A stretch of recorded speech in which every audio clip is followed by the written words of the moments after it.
la justicia del recuerdo.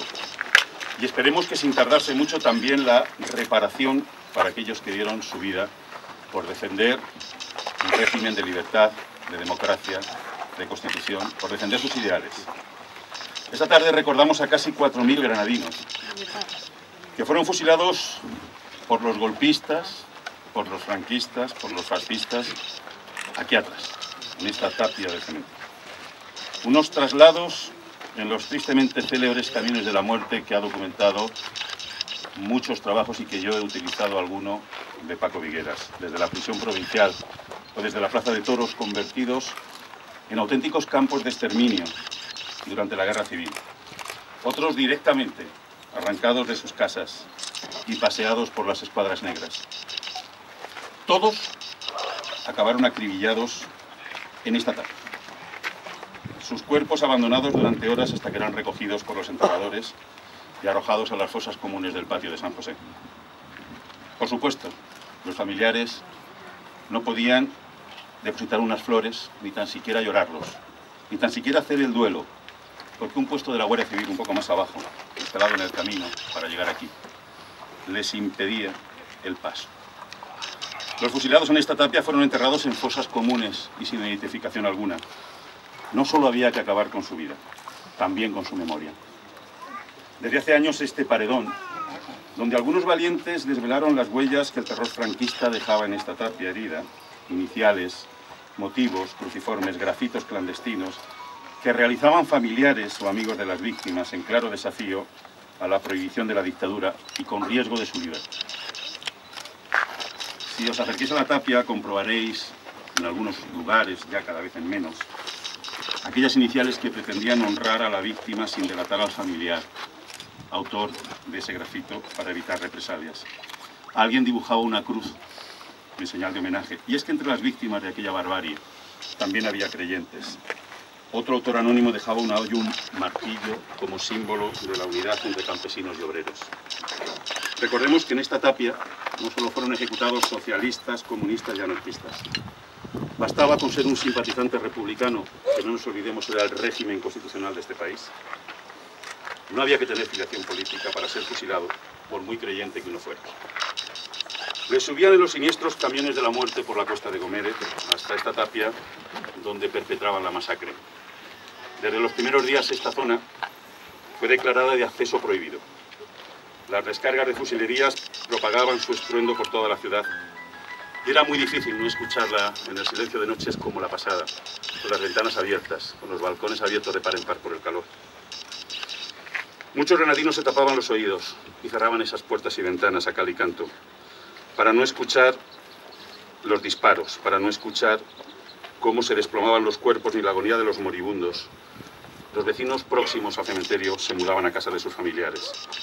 Eran noches de las peores pesadillas. Hubo un observador excepcional de aquellos días, alguien que visitaba la Alhambra, que llegaba a Granada de turista sin saber lo que se iba a encontrar. Nada menos que Robert Neville, cronista del New York Herald Tribune, que llegó a descifrar aquel enigma de los camiones que probablemente los granadinos no sabían que transportaban. Aquellos camiones anunciaban los disparos.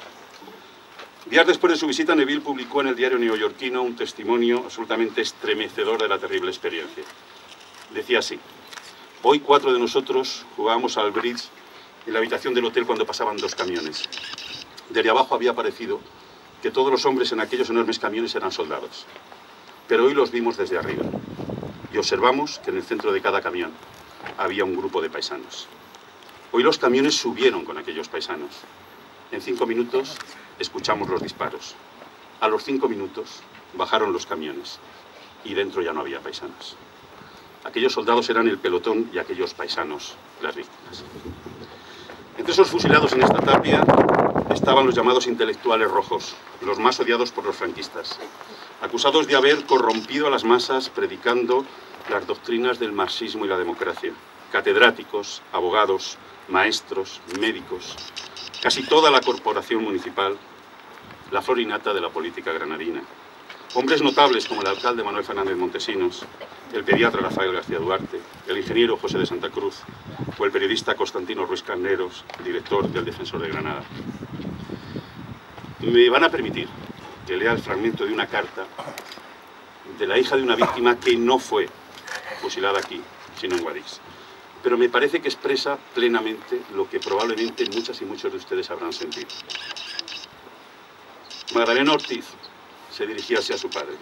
Te hemos tenido presente, aunque en silencio durante muchos años. Después, cuando hubo un poco de libertad, pero con mucho miedo, nos atrevimos a venir aquí donde te hicieron morir a la fuerza. Y aquí te dejamos nuestras primeras flores y te acompañamos por primera vez después de tu muerte al cabo de 40 años. Moristeis sin estar enfermos, en plenas facultades, tú con 35 años. Eréis conscientes de vuestra muerte y de la situación en que quedábamos, por lo que tengo por cierto que tus últimos pensamientos fueron para nosotros. No cabe duda que tu imaginación rápidamente nos supondría un futuro muy malo. Y esa amargura, además de la tuya propia, te acompañaría en tus últimos momentos. No sabes cuánto hemos pensado ese momento y llorado al imaginarnos la situación.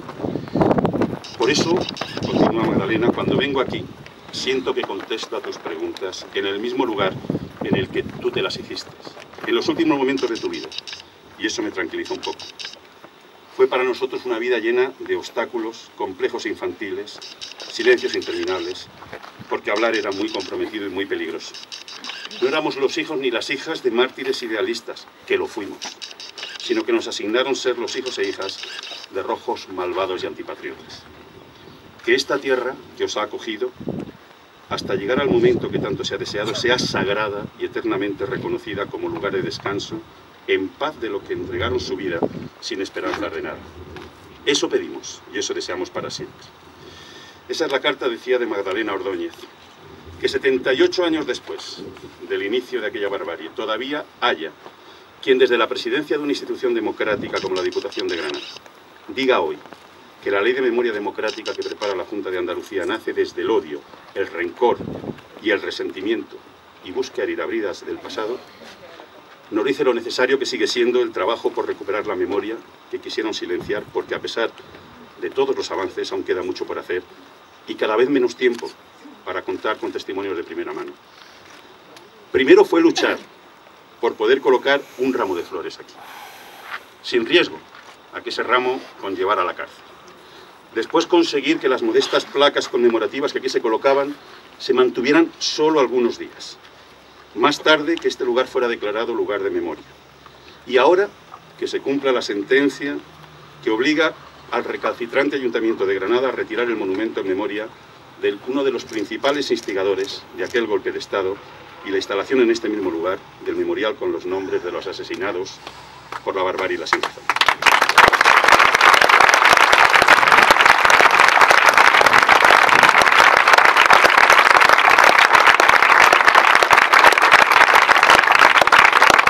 Pensar que hoy estamos viendo los mismos olivos, los mismos pinos, que fueron la última visión para esos 4.000 granadinos, y que eso nos obliga a elevar la mirada por encima de quienes, desde la mezquindad y el resentimiento, todavía no han admitido que para cerrar definitivamente la herida, primero hay que limpiar los dos bordes. Algo imposible, si se pretende que uno de ellos siga sepultado en cunetas, barrancos y cementerios. Y ahora, en nombre de las asociaciones memorialistas de Granada, la Asociación para la Recuperación de la Memoria Histórica, Verdad, Justicia y Reparación, Unidad Cívica Andaluza por la República, tiene la palabra la presidenta de la Asociación Verdad, Justicia y Reparación, Rosario García Segura, que va a proceder a la lectura del manifiesto común.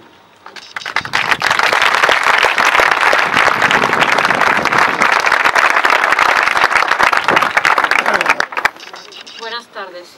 Era horrible.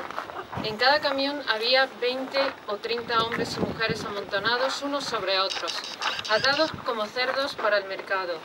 10 minutos después oímos disparar en el cementerio y supimos que todo había terminado. Maravillas Davenhill, hermana del vicecónsul británico de Granada, William Davenhill. Familiares de las víctimas del franquismo. Dirección General de Memoria Democrática, asociaciones memorialistas de Granada, colectivos sociales, representantes de partidos políticos y sindicatos. Acudimos un año más junto a representantes institucionales a este acto de dignificación y reconocimiento a los 4.000 ciudadanos y ciudadanas que fueron fusilados y arrojados a las fosas comunes del cementerio de San José.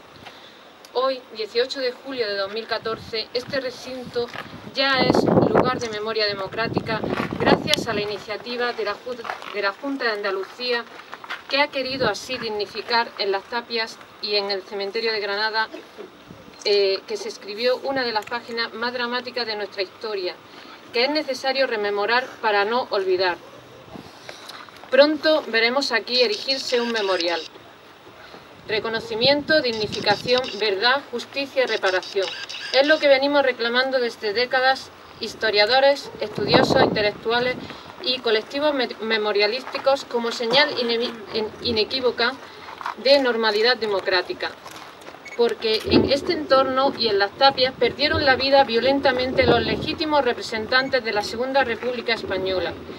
Eran militantes de izquierda, sindicalistas o republicanos, concejales, diputados a las Cortes, funcionarios, campesinos, obreros, profesores, empleados, transportistas, etc.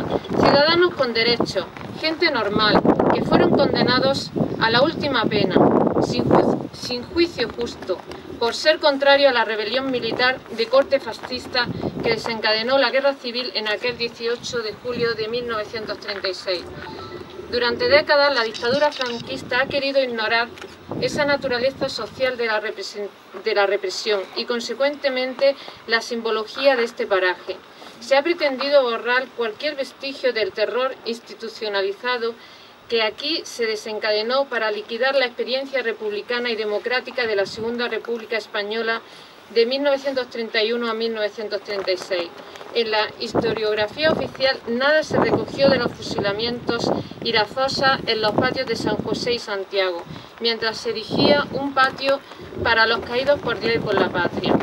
Sin embargo, el cementerio municipal de Granada es sin duda la gran fosa de la guerra civil en Granada, donde fueron enterradas cerca de 4.000 víctimas desde julio de 1936 hasta finales de los 50. Tenemos recogidos datos de un total de 3.720 víctimas, de las cuales conocemos nombre, apellido, edad, naturaleza y profesión de unas 3.000 víctimas. Y todavía no es un recuento definitivo.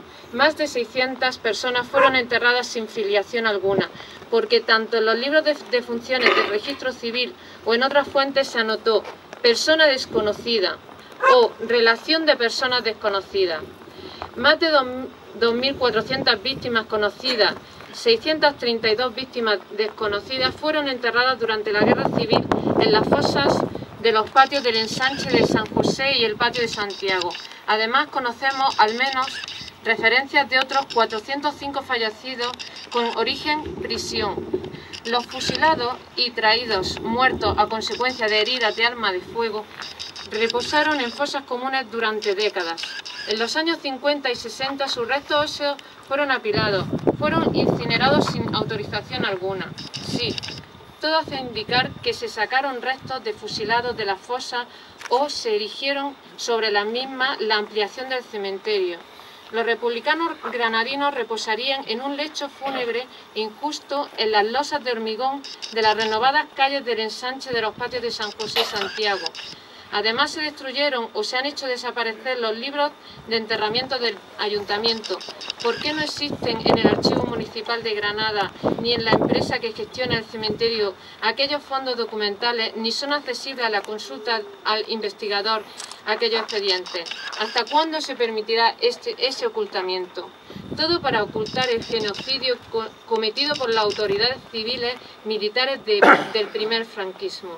La sociedad civil granadina debe ser consciente que para pasar página de su historia reciente contemporánea debe reconocer los hechos que acaecieron.